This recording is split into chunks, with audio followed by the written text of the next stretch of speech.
Over the weekend, the government announced it would take a closer look at petrol pricing to ensure Kiwis are not being overcharged at the pump.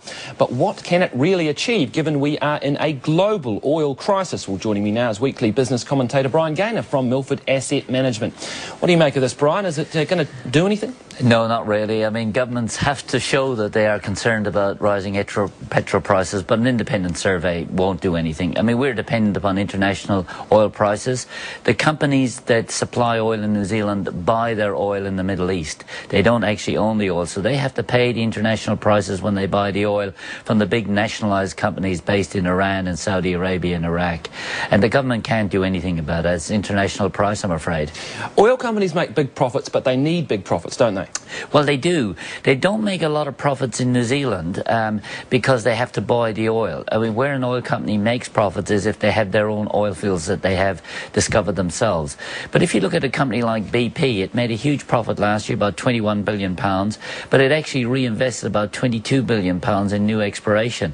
And we actually need companies to make a lot of money so that they can reinvest that in exploration to find new oil fields, because we're in real trouble unless we find new oil fields, particularly in the West, because it's in the West where most of the deficiency is occurring now. OPEC does have some big oil fields, but that's mainly in the Middle East and is controlled by Middle East governments. We have to discover new oil in places like New Zealand, Australia, the Gulf of Mexico, Alaska, and areas like that.